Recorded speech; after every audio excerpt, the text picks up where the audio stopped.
there are risks to some of the revenue streams, and they are linked to the downturn. They're mostly linked to the downturn in the construction sector, and the fact that, as this table here shows, the sales tax revenue underperformed our expectations. The dulcet tones of Jan Duras right there, acting director of Seattle's Office of Economic and Revenue Forecasts, laying out some of the risks and concerns when it comes to forecasting the city's budget.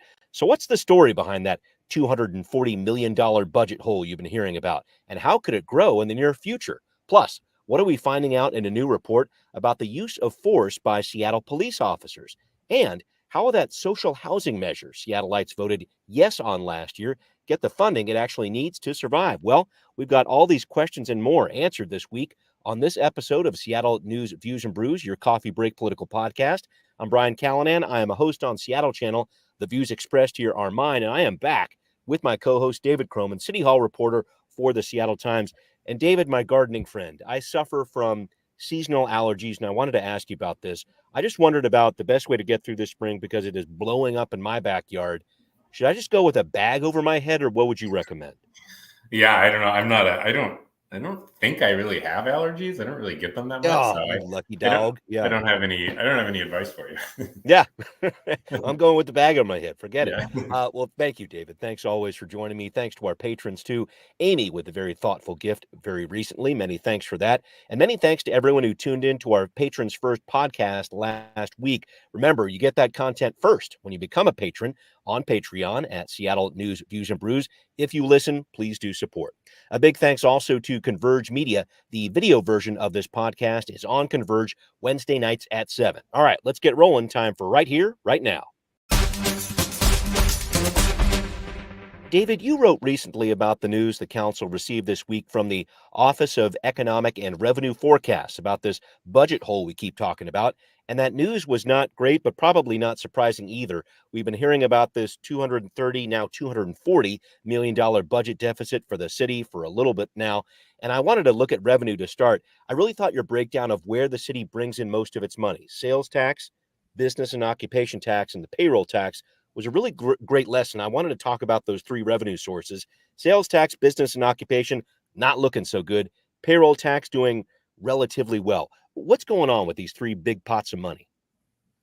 Yeah, I mean, as you said, I don't know that this presentation was a surprise, but I think there was some kind of distant hope that the challenge that the city council was going to have to figure out of closing this budget gap might be lessened by a more favorable forecast. Yeah. They didn't get that. And so, yeah, I mean, I think the biggest one is really the sales tax source, because that more than half of all of the city's sales tax, which to break it down a little bit further, sales tax is about a third of the city's revenue.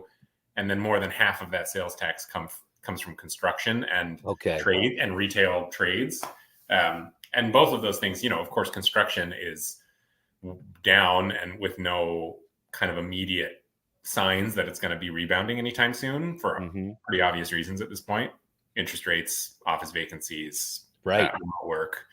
And then retail trades have been further down than they were even expecting. They saw, it was expected that it would slow, but toward the end of last year, it actually dipped a little bit, which that seemed to catch most forecasters by surprise. And so those two things combined suggest that the city's well of sales taxes is running a little bit dry. Business and occupation, I mean, the employment picture in Seattle is not as good as it is in the rest of the country. It's still growing, but it's more slowly, and largely because the tech industry has slowed, which is kind of an anomaly. I mean, tech doesn't necessarily follow the same trends as other industries, but it just so happens that it's an enormous presence here in Seattle. And so while the rest of the country is seeing 2.5% employment growth, Seattle's closer to 1%, which, that's not a great sign either for the finances. But then, as you said, the payroll tax, which was passed in 2020, that is the one piece that has gone up and fairly significantly. I mean, as recently as 2023, city officials were predicting that might bring in $250 million. Now they're saying it's probably more like $400 million. So that's quite the jump. And it's it's basically because the stocks of the companies that those payroll taxes hit are doing well, because a lot of employee because it's a payroll tax, so it's based off of employee compensation. A lot of employee compensation of these companies is tied to the stock price. So as those have gone up, so too have the forecasts. Right. And looking at that, though, when I hear stock market, at least, I think volatility as well. And that's a piece of the picture here as well with the payroll tax, sometimes called the jumpstart tax by some of its supporters. Yeah. So the range of predictions for the sales and business and occupation taxes is fairly narrow. It's somewhere between $300 and $350 million or so of what they would bring in. The range of predictions for the payroll tax is much bigger. It's like it could be as little as $300 some million and as high as $500 million, which goes to show, as you said, I mean, it's unlike business and occupation where there's like hundreds and hundreds of businesses paying into this. Payroll taxes, fewer than 100 businesses that contribute to this, is based on stock price. So if those go down, then so too will the revenue. And probably more importantly, there's just not a lot of like history with this tax. They can't look at 5-year trends because it's only been around for 3 years. So they just kind of don't know what they have still in this tax. So yes, it's quite a bit higher, but I would think that the city council would be sort of hesitant to tie too many long-term things to that tax, because it could very well, nosedive in the next 5 or 10 years. Right. Important to look at that. And I'm going to talk about costs in just a minute, but I did want to talk about one small piece to this. The setup of the Office of Economic and Revenue Forecast is a relatively recent one for the city council, established in 2021. It was meant to take any political power out of the equation here, as I saw this, David. The mayor and council both have representation essentially within this office. I know this was an issue in the Durkin administration, at least when the council and Mayor Durkin were fighting with each other, some power struggles over these economic forecasts. Are we seeing less of that with this new office established, David? Do you have a feel for that? I don't. I mean, I can say more generally that there's less sort of politicking between the mayor's office and the city council. And that was true, by the way, even with the last city council, which was, of course, much more progressive and had reason perhaps to be kind of at odds with the Harrell administration, but they never really were to the same level that they were with the Durkin administration. I think a lot of it just had to do around, the previous council would give money to something and then the Durkin administration wouldn't spend it. And so that was where some of this budget independence came from. I'm not sure that they would have done that if it hadn't already existed under the Harrell administration, because they just didn't have that problem. And now with the new city council, they're even more in lockstep than they were before. So there does have a little bit of a feeling of redundancy right now, but I suppose long-term, you don't count on the city council and the mayor's office having as good of a relationship with each other as they do right now forever. So, it's not to say that it's not going to be useful eventually, but right now it's not like you're seeing council members doubting what the mayor's budget office is telling them in the way that maybe they did a little bit more in 2021. Fair. I wanted to talk about what happens in terms of costs for this budget. And one big cost is, of course, salaries. And more specifically, I wanted to talk about what's happening with police salaries, because I wanted to talk about specifically the Police Officers Guild contract. There's a very complex story here, David. You've been working on this with Mike Carter at the Times, and I want to start with the dollars here. So we've got a new deal for the rank and file officers in the police department, which the Guild still has to approve, by the way, but it would give officers a 23% raise. But that's only from the start of 2021, when the previous contract expired, through the end of 2023. I want to start here because your reporting was showing this would make SPD officers, at least at the starting level, the highest paid officers in the state. Is that right? Yeah, it would. I think Redmond right now, I think officers get paid like 101 to start. This would bring police SPD up to 103. So, which is not a coincidence. I'm sure that goal was to make them the highest paid in the state. Right. Plenty of people would argue it's the biggest city in the state. It's got the kind of hairiest problems, so therefore it makes sense. A lot of this has to do with recruitment. And so if your goal is to recruit new officers, you kind of want the talking point of saying, if you come here, you're going to make more than you do anywhere else in the state, compared to 29th in the state currently at $83,000, which, is, say what you will about the police department. It's sort of amazing that the Seattle Police Department is the starting salary there is less than what was it, Pasco or something. I think Sumner and some smaller towns that are paying better than Seattle. I think Bainbridge Island, for example, you could make more money. So yeah, I mean that stands out. I mean that I think was always going to be the case, that they were going to try and make them the best paid in the state, and here's we've done that. Yeah, and I guess just looking at this before we get to the accountability piece, which is very important, any news that you've heard yet about getting a deal for 2024 and beyond? No. And I would say that there's some indication, and it's sort of, I think this is related to the accountability piece. So I don't know if you want to segue into that, but sure, let's. Some indication that, I guess I'll just say this, that I wouldn't be entirely surprised if we saw efforts to declare an impasse on the 2024 contract. I mean, I think there's a reason. I would say it's a little strange that they only did 21 to 23. That they, because the contract, I think in theory, if they had just done it for its full term, would be maybe through 26. Or up to maybe expire at the beginning of 26. So it's a little odd that they split it in this way. It seems fairly clear that it was specifically tailored towards recruitment, that they wanted to get this on the book and bring up salaries as quickly as possible. Right. But in so doing, it's also clear that they left a lot of the accountability stuff on the table. They're saying that, they're going to come back to that in 24. But you could make an argument that the city has also just given up a lot of its leverage because they have just given officers 23% raises. Some of these people are going to get $60,000 in back pay fairly quickly. Suddenly it's hard to know what is the city, so the officers are probably a little more content than they were before to wait out longer negotiations. So what does the city now use to get the accountability pieces that we know that a federal judge, James Robart, wants them to get? Right. And I just wanted to talk about this piece because in looking at this this contract, this tentative deal, at least, Publicola posted it first because the Police Guild actually had a copy of this tentative deal on its website. Publicola posted. Yeah, I think so, too. Very weird to put that in a public spot. Publicola posted it, and then they took it down, which made it even weirder. Right. It appears to have been a mistake. Yeah. I would agree with that.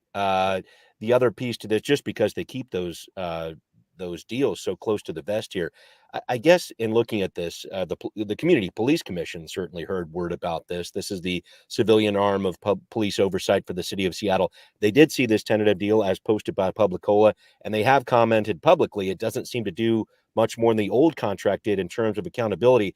And any thoughts here on accountability and where we can go? You mentioned that leverage piece. It just doesn't seem like there are a lot of changes in this contract. Yeah, I would say the biggest thing that you could look at to show where the changes did not maybe go as far as some had hoped is the piece around what it takes to fire an officer. So the last contract did this thing that a lot of people, very smart people, thought was very strange, which was they raised the bar of what it would take to fire an officer from a preponderance of evidence to an undefined, elevated standard that would have to take into account I think the literal word is stigmatization. Of police officers. That a firing or the punishment of this particular offense would have on that police officer. That was called out several times in the last contract as being vague, easily challenged, easily argued, and a higher burden than you might expect we're not talking about people going to jail here. We're talking about people's jobs, which of course you shouldn't fire people for unjust reasons, but we're not talking about innocent until proven guilty here. So, the fact that is still there, I think, is going to catch the attention of the federal judge. The hairiest piece is around arbitration, which is that these arbitrators can basically overturn a police chief's decision. It's happened before. And it has happened before. And it happened in the middle of deliberations by a federal judge. And so that was the thing that he had the most issue with. The thing is, I don't know that that's actually an issue you can deal with in this contract, because that's about sort of state level fundamental union rights around arbitrators' role here. So this contract has language saying the arbitrator should defer to the chief's decision. That's new language, clearly a nod to the federal judge, but I'm not sure it actually does anything, because it's really up to the state to do something here. And if you want the state to change it, or if the federal judge wants the state to change it, he would have to significantly expand the scope of the consent decree to bring in the union, which is not currently technically part of this whole consent decree process. The police department, but not the union. That's and right. So he would have to, essentially, someone would have to sue the union to get them into federal court in order to declare that arbitrators should not be allowed to overturn police discipline, which, of course, would be a really big deal thing that even I think Democrats at the state level would have some uneasiness, because that would open the door to rolling back arbitration rights for other unions that are not police officers. So it's kind of a sticky wicket. It has been for a while, but I think this latest contract, unless they somehow this year or in the next contract manage to get in more, stronger accountability language, not convinced it's going to close the book on the consent decree. Fair. Yeah, there's a lot left here. And I'm going to talk a little bit more about the consent decree in just a little bit here. Sidebar, though, I should point out Seattle has signed agreements with its other city employees, a 5% retroactive increase for 2023, a 4.5% increase for 2024.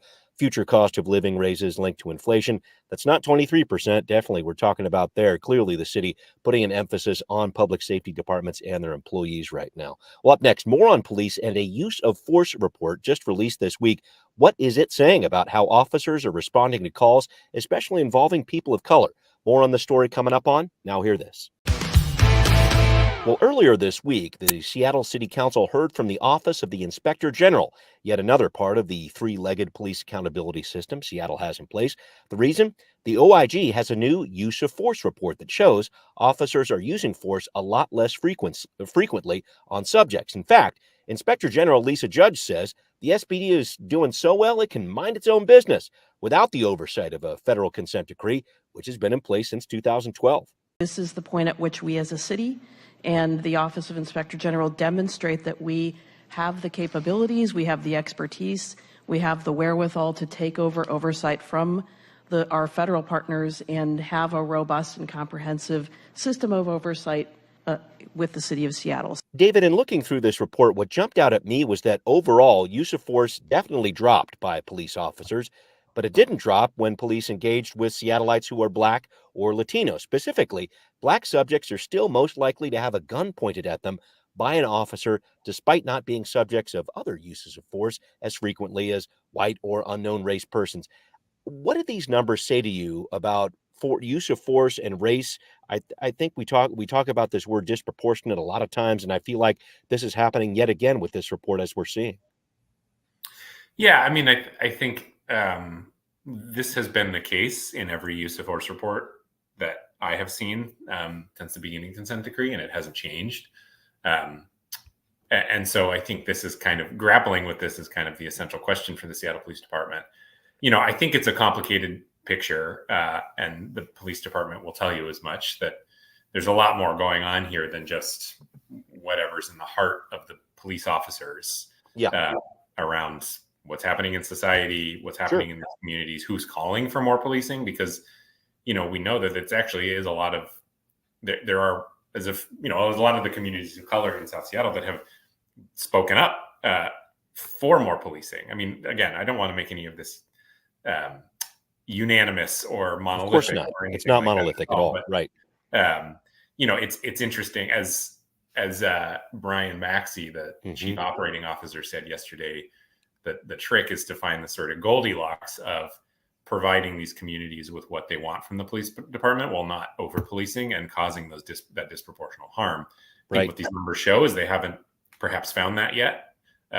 Although, I think it should be open for a larger conversation around kind of the more complicated societal level stuff that's at play here.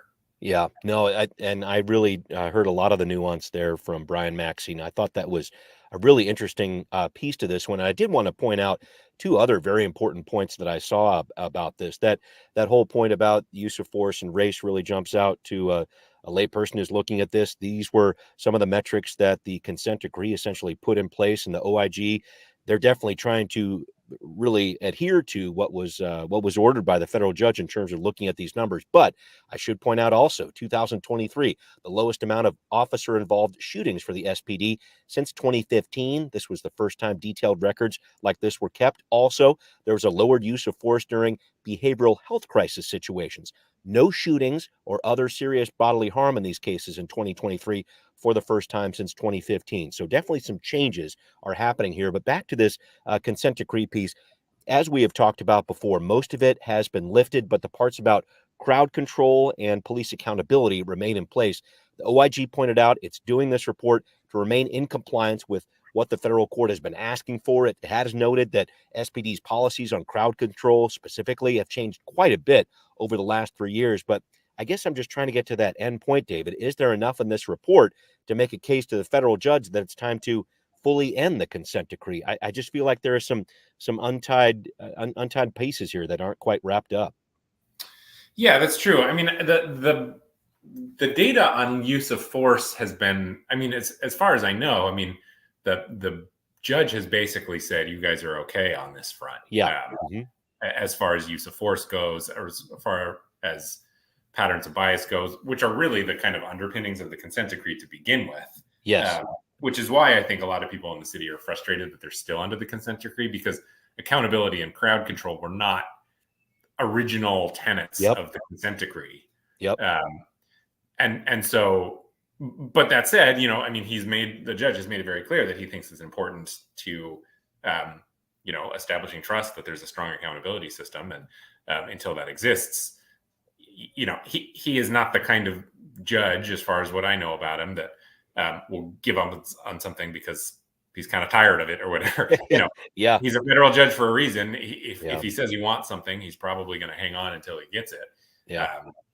So yeah, I think the news in this around use of force that has already been presented in several forums and over a while, long enough now that there has the judge has basically drawn a conclusion that there has been real improvement here. And yes, the department has done has made enough progress to be under the consent decree from that particular spot, but it does still just not boil down to this accountability piece, which goes right back to the contract we were just talking about. Yeah, I know. And I feel like the crowd control, there has been some improvement there as well, but certainly the unrest of 2020 added some more fodder there for the judge to be looking at.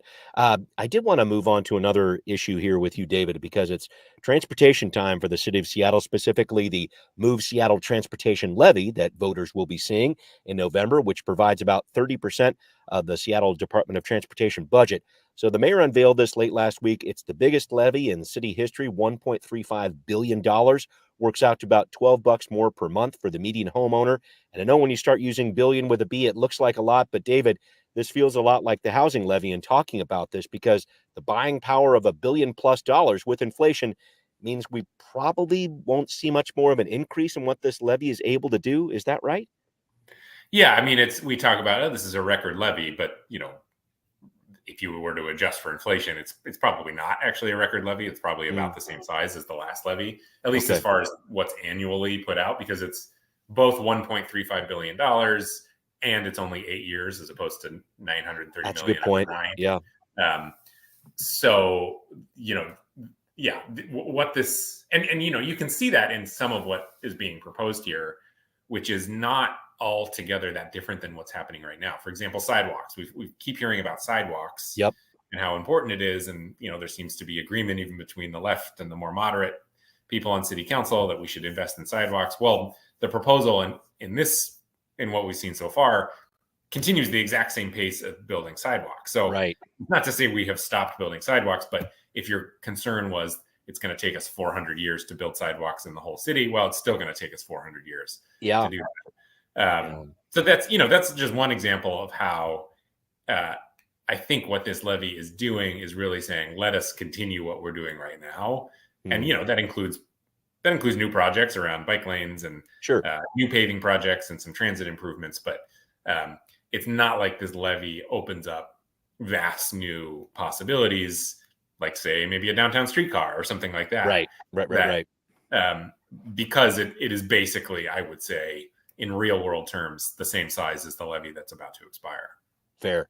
I know that Transportation Committee Chair Rob Saka says he's going to work on reviewing and improving this, but yeah, we will have to see what changes, if any, substantial changes might happen to this. All right, well, coming up, a challenge in funding for that social housing measure that a lot of Seattleites voted for last year. We're talking about what's going on with this, the future of this measure, the Public Development Authority. That's up on What's Next.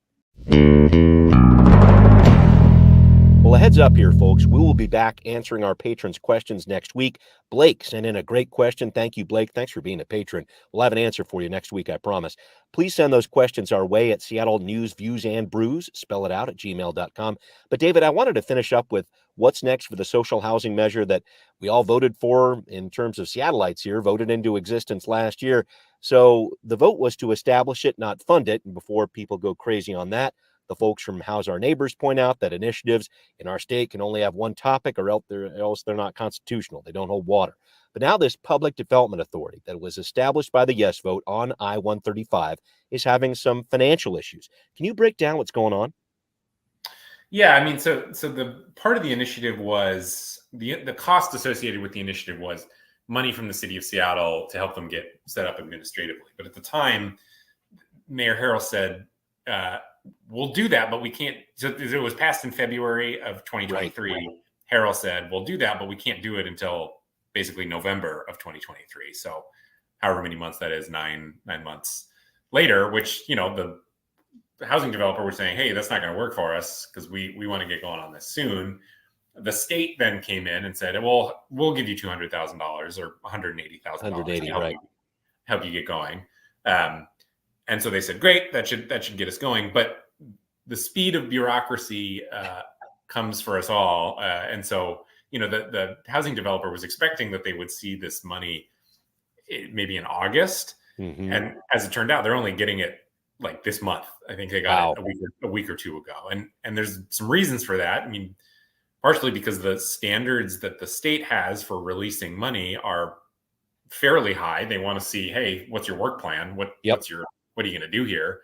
The housing developer says, well, we'd love to tell you, but we don't have anyone on staff to make it. Work it out if we don't have the money. Right. Yeah. Chicken egg type deal. Right. Exactly. Which the state itself, you know, the State Department of Commerce acknowledges, yeah, this is a chicken and egg problem. They have apparently kind of worked that out now. And then there were a few administrative delays too. They've apparently sort of worked that out now to get them at least $85,000 to get going on this. But in the meantime, you know, the board members of this are supposed to be paid. They haven't been able to pay the recruitment firm that they're using to hire a CEO, let alone hire a CEO. Yeah. They don't have a CFO. They don't really have a website. There's this very bare bones website, but it doesn't really provide anything substantive. And so they just don't have any of the basic trappings set up, which has some real world implications because, you know, they're a government entity. They have to, for example, comply with Open Public Meetings Act and Public Records Act, and they have not been able to do that. But all of that would be frustrating, I suppose. But the real issue is now there's this new campaign to raise $53 million a year with a payroll tax that could go to voters as early as November. Right. And so the question becomes, are you guys going to be ready for $53 million coming in when you don't even have a CEO yet? It's tricky. Another chicken egg type proposal, I guess, for voters here. I've talked a little bit with the group Tech for Housing, which was behind I-135 last year in terms of gathering signatures, et cetera. It looks like they're trying to gather those signatures through early June here, have this ready for the November ballot. But I did want to talk about this a little further. I think that's the question that a lot of people are asking. It's like, all right, well, yeah, we voted for this, but now you don't have your act together and now you want all this money. And I just wonder how this is going to go, because if they don't have this work plan, if they don't have a CEO in place, I don't know how appetizing that looks to voters out there. Yeah, no, I mean, I think it's a real concern, especially because it's going to run parallel to the transportation levy. So there's going to be questions. You know, there's already going to be one fairly significant tax question on the ballot. Yep. I think the counter argument would be this is really not going to affect normal everyday people in Seattle because it's going to be the big companies that are paying employees $1 million a year. but I do think that there's a mood in Seattle to there's an increased mood that people want to see kind of results from the money and the taxes that they're spending, and we saw that, I would say, with the last election. And so, a scenario in which there's questions about the readiness of this new agency to receive this money could make a difference. I'm not going to make any predictions, but I'm sure that they would prefer to not be in this situation. Oh, no, of course not. And that's just the challenge here. A lot of Seattleites said, yes, we want this. We support this. A majority of them did. But now comes the question of paying for it. And I think, gosh, in between the different bureaucracy that's going on here and the challenges and in terms of putting this on the ballot, there's a lot still ahead with this one. So I'm eager to see it. And I guess underpinning all of this is we could actually use some more housing too. And this PDA certainly was attractive to a lot of voters in that way in terms of providing that workforce housing up to 120% of the area median income. So still a lot to look at here, but I did need to wrap up with you here, David. And I guess I wanted your assessment of the early baseball season here. I knew hitting would be problematic for the Mariners, but the pitching, I kind of thought we had that handled. What's going on, man? What have you been seeing? Yeah, nothing good. I don't know that there's any good takeaways because their losses have been resounding and their wins have been narrow. Yeah, right. The few ones that they have. Yeah, pitching, hitting, and defense are all looking pretty bad. And so you don't have much of a baseball team when you don't have those. No. We're gonna have to figure out something there, my man. And we got to get to a game here sometime too. Perhaps screaming in the stands at these guys will turn things around. You never know.